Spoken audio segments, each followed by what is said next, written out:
যত তাড়াতাড়ি সম্ভব নির্বাচনের রোডম্যাপ দিয়ে আশ্বস্ত করতে হবে জাতি গণতন্ত্রের দিকে যাচ্ছে। এটা যারা চিন্তা করে এটা একটা বাকশালী চিন্তা, যেটা শেখ হাসিনার পিতা করেছিলেন।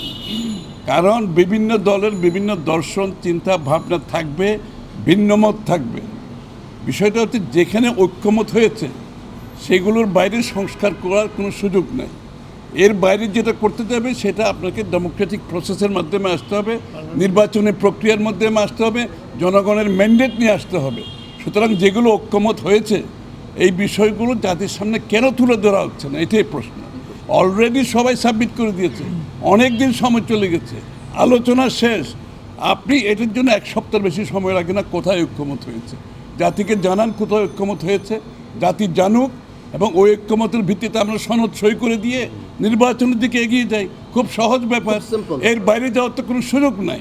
সুতরাং আজকে যে প্রেক্ষাপট, এই প্রেক্ষাপটে নির্বাচনী রোড ম্যাপ না দেওয়ার কারণে জনগণের মধ্যে যে সংশয় সৃষ্টি হচ্ছে, জনগণের মধ্যে যে প্রশ্নের উদ্রেক হচ্ছে, এটা গণতন্ত্রের আগামী দিনের গণতন্ত্রের জন্য, নির্বাচনের প্রক্রিয়ার জন্য ভালো কিছু বয়ে আনবে না।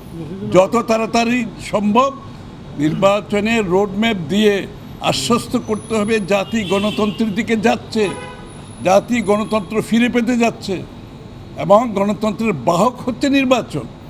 তার মাধ্যমে আপনি গণতান্ত্রিক ট্রানজিশনে যে যাবেন এটা জাতিকে জানতে হবে। এটার জন্য দেশের ভিতরে প্রস্তুতি আছে, দেশের বাইরে প্রস্তুতি আছে।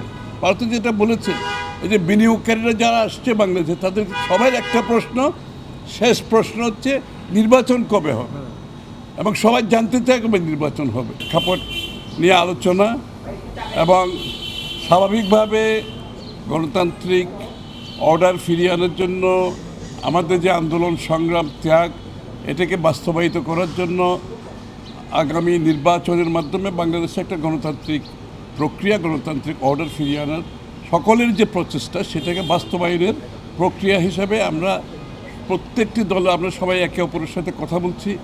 আমরা বাংলাদেশের রাজনীতিতে একটি নতুন সংস্কৃতি দেখি, একে অপরের সাথে কথা বলতে হবে, সংলাপ করতে হবে, আলোচনা করতে হবে। এত বছর যেটা বাংলাদেশে ছিল না সেটা আমরা করতে সক্ষম হয়েছি, এবং একে অপরের সাথে সহনশীল হওয়া, অপরের আপনার মতামতকে সম্মান জানানো, ভিন্নমত পোষণ করেও এই নতুন রাজনীতির প্রেক্ষাপটে আমরা সকলের সাথে এই সংলাপে আছি।